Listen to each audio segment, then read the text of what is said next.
Morning news కు స్వాగతం. ఈరోజు ప్రధాన పత్రికల్లోని ముఖ్య అంశాలు. రైతుల భూమిలో గోశాల, దశాబ్దాలుగా సాగులో ఉన్న రైతుల గగ్గోలు. ఎనికేపల్లిలో ఏర్పాటుకు సర్కారు నిర్ణయం. 99.14 ఎకరాల భూమి స్వాధీనానికి సిద్ధం. గతంలోనే ఎమ్మెల్యే యాదయ్య వద్ద గోడు. అన్యాయం చేయొద్దని ఆర్డీఓకు వేడుకోలు. తాజాగా భూములు సర్కారు అంటూ బోర్డులు. పరిశీలనకొచ్చిన కలెక్టర్ ఎదుట రైతుల నిరసన. సాగులో ఉంటే న్యాయం చేస్తామన్న కలెక్టర్. గండిపేట గోశాల ఎనికేపల్లికి తరలింపు. గ్రీన్ ఫీల్డ్ రోడ్డు మాకెందుకు? కొంగర కలాన్లో అధికారులను నిలదీసిన రైతులు. 15 ఆగస్టు కల్లా భూభద్రత, ఈలోగా సమస్యల పరిష్కారం. అందుకోసం రాష్ట్ర వ్యాప్తంగా రెవెన్యూ సదస్సులు. 20వ తేదీ వరకు ప్రతి మండలంలోనూ నిర్వహణ. దేశానికే తలమానికంగా భూభారతి చట్టం. ఖరీఫ్ నాట్ల కంటే ముందే రైతు భరోసా. ములుగుమాడు రెవెన్యూ సదస్సులో డిప్యూటీ సీఎం బట్టి విక్రమార్క, మంత్రులు పొంగులేటి, తుమ్మల.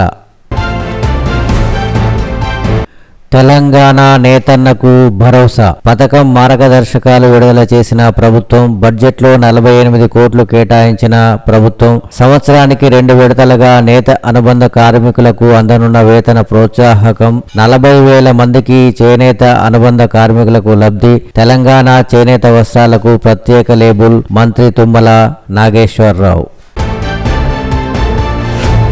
ఉద్యోగుల బదిలీలకు పచ్చజెండా.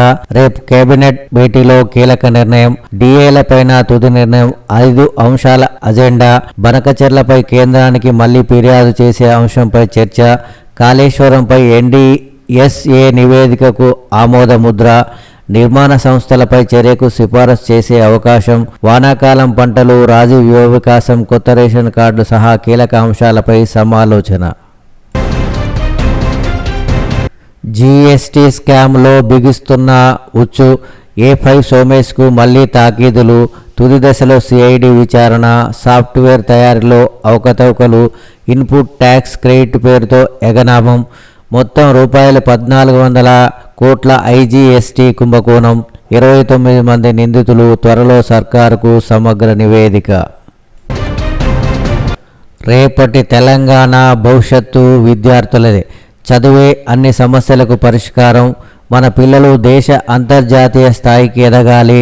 బీసీ గురుకులాలతో మంచి భవిష్యత్తు.